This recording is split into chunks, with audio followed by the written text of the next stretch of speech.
ouvintes da Rádio Senado, telespectadores da TV Senado. Venho a essa tribuna mais uma vez para falar sobre este momento que estamos vivendo em nosso país. Refiro-me à imensa mobilização que teve como motivação inicial melhorias no transporte público, ampliando-se extraordinariamente como resposta à atuação repressiva e de extrema violência das polícias estaduais, especialmente as de São Paulo e Rio de Janeiro, ganhando enorme dimensão, se alastrando para várias cidades brasileiras. Mobilizadas principalmente pelas redes sociais da internet, essas manifestações se conformaram enquanto atividades descentralizadas, apartidárias, com as mais variadas reivindicações. Registra-se também, por parte de amplos setores dos manifestantes, duras críticas aos gastos relacionados à Copa Mundial de Futebol, aos serviços públicos em geral, à corrupção, forte resistência às organizações e instituições, tanto públicas quanto privadas, destacando-se os partidos, entidades representativas e os grandes veículos comerciais de comunicação. Para quem, como eu, militante social popular e militante do Partido dos Trabalhadores, para quem nasceu entre os anos 70 e 80, como resultado de manifestações populares contra o aumento do custo de vida, contra a contenção dos salários e o regime ditatorial militar, que cresceu com seus militantes participando ativamente nas grandes manifestações populares pelas eleições diretas para a presidência da República, pela anistia política e pela democratização do país, com ativa e crescente participação nas eleições locais e presidenciais, sempre marcada por grandes manifestações populares e, em alguns casos, reunindo mais de 1 milhão de pessoas.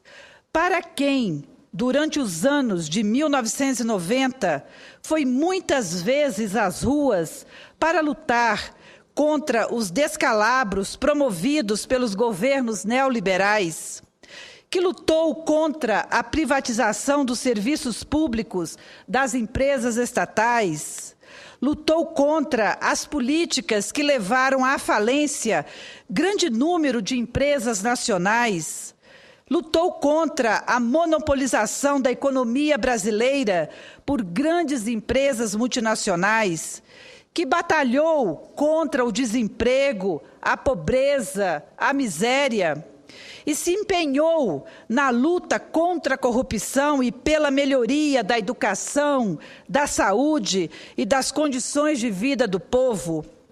Para quem acredita e sempre participou das lutas e manifestações populares, só poderia, como eu, saudar milhares de manifestantes que estão nas ruas, entoando as mais variadas palavras de ordem, entre elas o slogan "O gigante acordou", exigindo aprofundamento das mudanças em todo o país.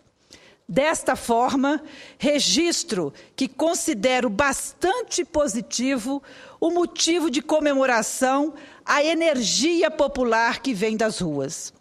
Contudo, acho providencial fazer um registro. Historicamente, setores e parcelas significativas da nossa sociedade protagonizaram diversas lutas neste país, a exemplo das inúmeras revoltas no período colonial, das primeiras manifestações do operariado brasileiro, da luta contra a ditadura militar, pela redemocratização do Brasil com as diretas já, o impeachment do ex-presidente Collor, com destaque para os jovens denominados de caras pintadas.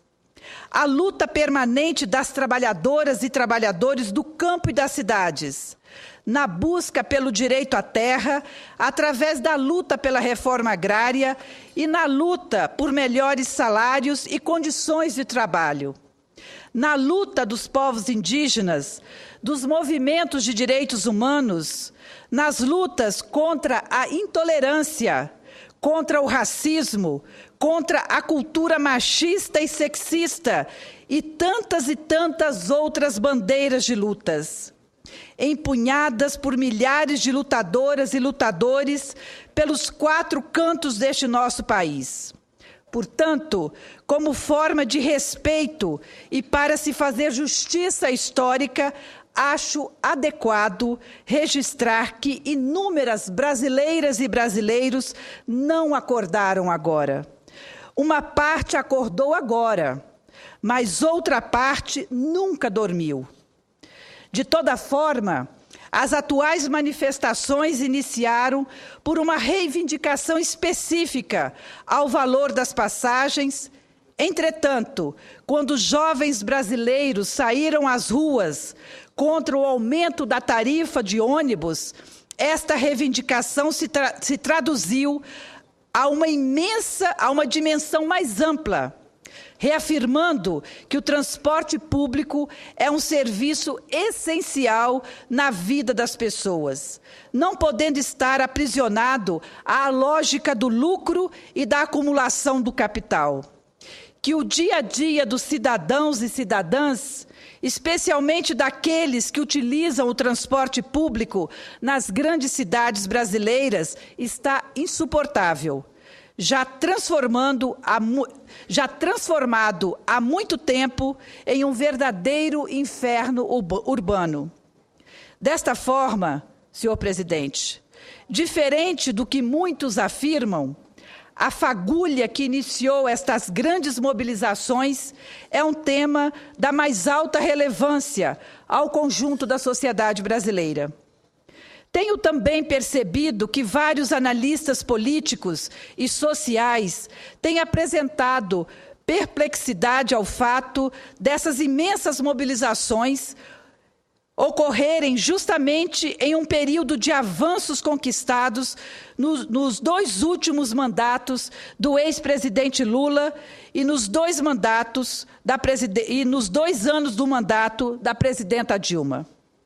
Mas o fato é que, apesar das conquistas alcançadas nos 10 últimos anos, permitindo convivermos com um dos menores níveis de desemprego de nossa história e de toda a mobilidade social ocorrida nesta década, o nosso país ainda possui distorções sociais e econômicas gravíssimas e um déficit significativo de democracia. A concentração de renda e a concentração de poder político e econômico é gigantesca. A economia, em várias de suas áreas, sofre com a presença de corporações e monopólios privados. O abismo entre os pobres e ricos continua constrangedor. É enorme a concentração de terras e de riqueza. Serviços como educação, saúde e habitação, embora o governo federal, nos últimos 12 anos, tenha dedicado especial atenção a esses temas, com programas significativos como o ProUni, o Reúne e Minha Casa Minha Vida, ainda estão bastante aquém das necessidades do povo brasileiro. Frente a este contexto, é essencial que as mudanças ocorram de maneira muito mais rápida. E aqui entramos na questão que considero fundamental neste debate. Pois para avançarmos nos anseios econômicos, sociais e de mais democracia, que estão sendo reafirmados pelas ruas, serão necessárias reformas estruturais profundas, que alterem o atual quadro de distribuição do poder no Brasil. Para tanto, diante do nível de conservadorismo e de resistências a mudanças presente visivelmente nos poderes brasileiros, inclusive nesta casa. E para os que, como eu, que compreendem o papel que a luta social pode jogar na transformação da sociedade, é fundamental que o nosso povo, especialmente a juventude, se mantenha nas ruas, permaneça mobilizado, pressionando e garantindo que as transformações continuem avançando e ocorrendo no país. A tão necessária reforma política é um exemplo cristalino do quanto o Congresso brasileiro tem enormes dificuldades de realizar reformas estruturais. Neste caso, a decisão da presidenta Dilma em enviar a esta casa a proposta de realização de um plebiscito para a população opinar sobre os principais pontos de uma reforma política é extremamente acertada e demonstra que ela está sintonizada com os clamores vindo da rua. As milhares de pessoas que estão mobilizadas estão dando um recado firme e contundente aos membros dos poderes brasileiros. O atual sistema político e eleitoral do Brasil, assentado em financiamento privado, está totalmente esgotado e em dessintonia com as mudanças em curso neste país. Parece-me profundamente contraditório elegermos agentes públicos, tanto para os legislativos quanto para os executivos, por meio de pleitos eleitorais fortemente eivados da mão pesada do poder econômico, retirando do povo a soberania da decisão e o seu direito legítimo de definir quem deve ou não representá-lo. Não por acaso que a pesquisa apresentada neste 1º de julho pela Fundação Perseu Abramo aponta que a ampla maioria da população brasileira, ou seja, 89%, é favorável a uma reforma política, sendo que 3/4, 75%, a considera muito importante. 65% preferem que sejam eleitos novos representantes exclusivamente para fazer a reforma política. Esses dados são muito significativos, pois mostram o anseio por mudanças no sistema político e suas instituições.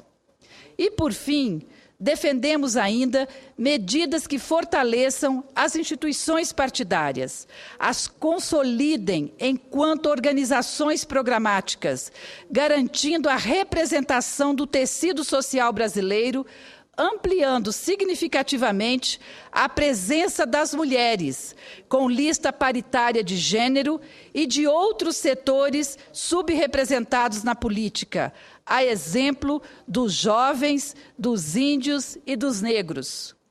A reforma política, que é considerada por muitos a mãe de todas as reformas, sem dúvida é essencial para avançarmos no aprofundamento da democracia brasileira.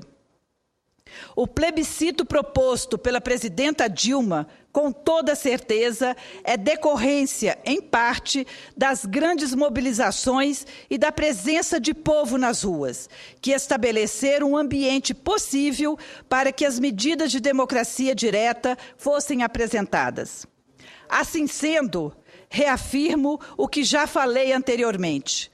É fundamental que as trabalhadoras e os trabalhadores, que os jovens e demais segmentos progressistas da nossa sociedade continuem mobilizados e organizados nas ruas, apresentando a todos os governos, aos legislativos e ao judiciário suas pautas de reivindicações, para que o nosso país avance nas transformações tão almejadas e tão necessárias à construção do Brasil que sonhamos e lutamos. É isso, senhor presidente, que tinha para o momento e também agradeço aqui a atenção. Muito obrigada.